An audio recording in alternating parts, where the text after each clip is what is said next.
Hey, peace and blessings, everybody.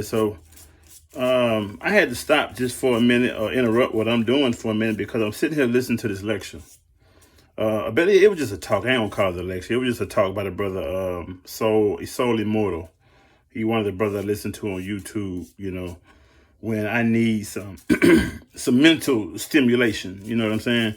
And so he one of the brothers who spit a lot of good stuff. Stuff that make you think.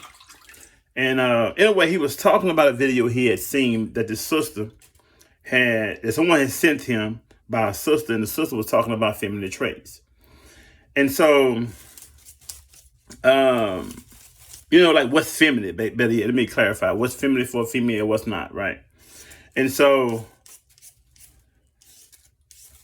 one of the things that he had highlighted in there that wasn't feminine, because I'm a man, and while I have my view of what's feminine, I definitely know what's not feminine because I know what's masculine. I know I'm a man, so I know when a woman is exhibiting characteristics that I feel or see, better yet, as something that isn't feminine. And when we talk about femininity, we're not talking about necessarily sexuality because most women are definitely connected to that feminine trait, which can be sexuality. So a lot of women are definitely connected to that, but what a lot of women aren't connected to is some of the other feminine traits, like some of the things that he said, as well as some of the things that my sister Sarah Lena says, talks about, as well as I don't know whoever the sister he was talking about. He didn't say her name.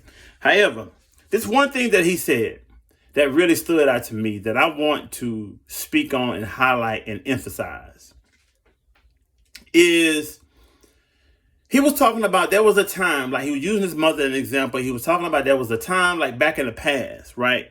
Way before social media and all this, that, and other, right?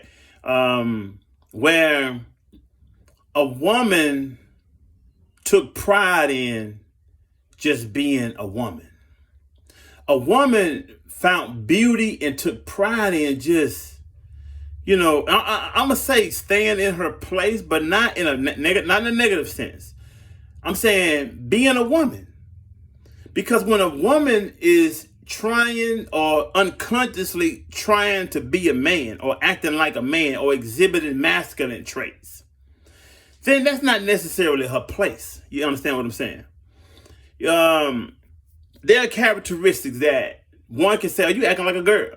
If I begin to act a certain way, talk a certain way, exhibit certain characteristics, what men and women may say is, "You acting like a girl. You acting feminine, or you acting soft." You know what I'm saying? So while that can be exaggerated, at the same time, there's some truth to it all. So now, in a way, back what he was talking about in regards to a woman really enjoying, really finding pride in being a woman. He was saying how his mother was a business owner. She was very intelligent. She was very beautiful. She had money. At the same time, when she would come home from work, how when her husband, his dad, would have company over, the guys over, how she would still serve, the dad and his dad and she would just then sit down when she threw it all the serving this, that, and other. She'll sit down and just be beautiful. Just look beautiful. And when someone asks her what her view was on something, she'll give a very intelligent answer and then leave it as that. But today, a lot of women find an issue with just sitting there looking pretty and not saying nothing. A lot of women will either let the crowd know she does have something to say by making grunts, by certain expressions on her face, this, that, and other. So eventually somebody's going to be like, "Why you looking like that?" Or, "What's that sound for?" Or, "What's that noise for?" Because she's going to make some kind of sound. If she don't verbally just come out and say what's on her mind, she's going to do something to let them know I got something to say. I disagree with what y'all talking about, or whatever the case may be. Now, I myself, the reason why that resonates with me as truth for femininity is because I've always said I don't like women who hang with a lot of men. I don't like women who hang with just nothing but men.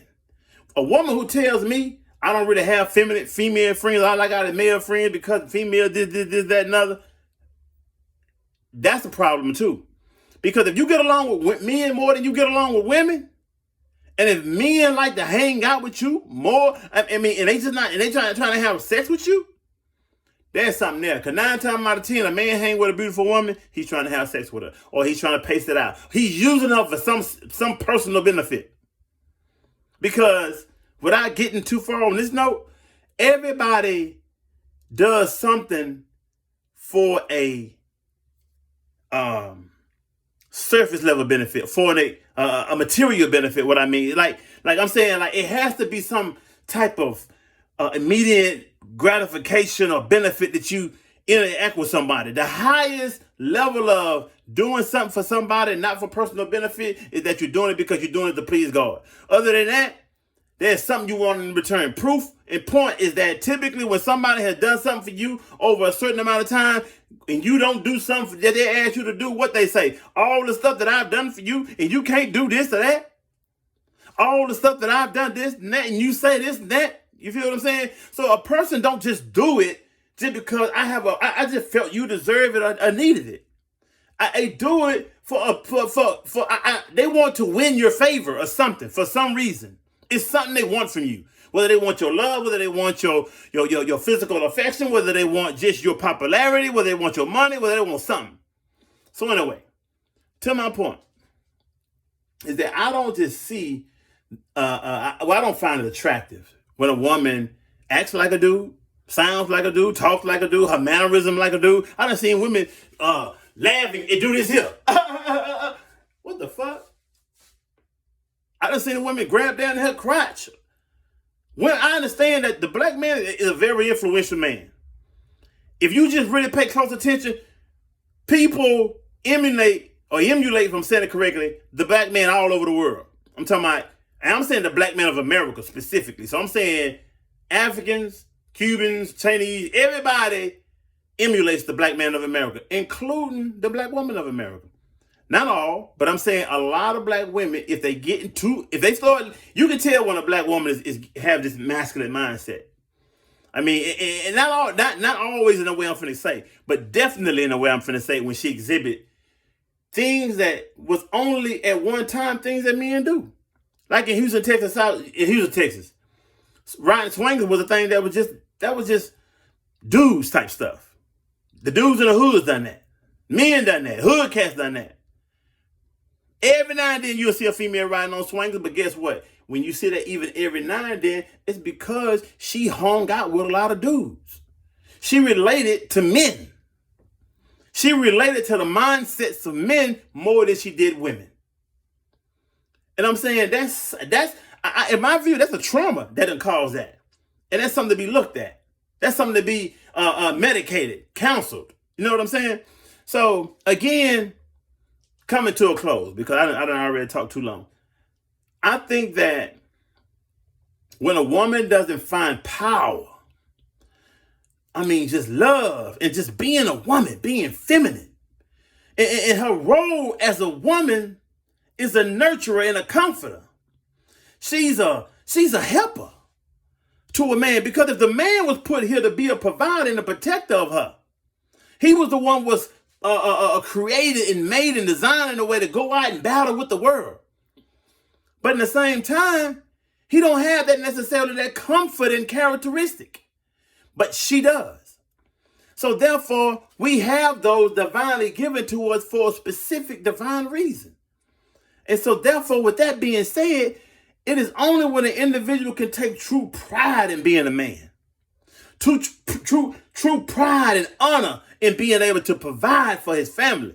When I see a man that can take care of his whole family, his wife, she don't have to work, and he just humble about it, man, I say, man, that is a beautiful thing to be able to do. Most men want it, but don't realize they want it.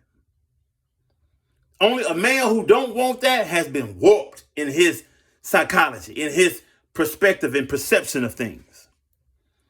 So I'm saying, women, you have to love being a woman.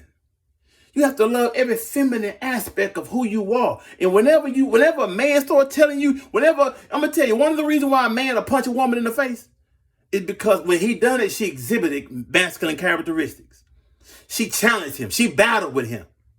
Women have been created to be more mentally crafting like a cat. You don't run head first into a man like a dog running to shit. Even if he wrong, you don't run head first into him. You find a crafty way to deal with that, or you find a crafty way to get away from it. But when you try to challenge that head on, then he gonna handle you head on, like he gonna handle any male. If he's a man or has masculine traits. Because he might not be a man in his full standing, but he still has masculine mindset and traits, and therefore he's going to respond to you like that. You know, you have to love being a woman and know when you are acting outside of that and be able to check yourself. But anyway, I said way more than I meant to say, but the main thing I really wanted to point out was that, you know, I think it's very unattractive that a woman who loves being around men, has more men friends than women friends, love hanging around a lot of men. When her man has company, she likes to be all in the mix, all in the conversation, you know, unasked. You know, I remember when I was a younger person, I used to go to my homeboy house, and him and his girl were living together. And guess what? His gal and her friend would go in another room and chill. I thought that was so right, and I admired that. And when I ended up having a female live with me, that's something that I asked of her to do. Go in the room, you need anything, call me on my phone, and I'll come bring it to you. I don't want you prancing through the living room, this, that, and other. Stay in the room, man. I don't need them looking at you and me thinking you doing it for them. Stay in the room. I got you. You know what I'm saying? And likewise, if my woman was to have company at the house, 9 times out of 10, I'm going to leave her, I'm going to go in the room, I'm going to chill, but I'm not going to be in a space. I'm not going to be a part of her company. I'm not going to be a part of their conversations. I may just leave the house altogether, because that's what I would want from my woman. Respect the territory, in a sense. You know, but anyway, man, it's just something. Y'all let me know what y'all think. And, you know, get into the comments. Peace.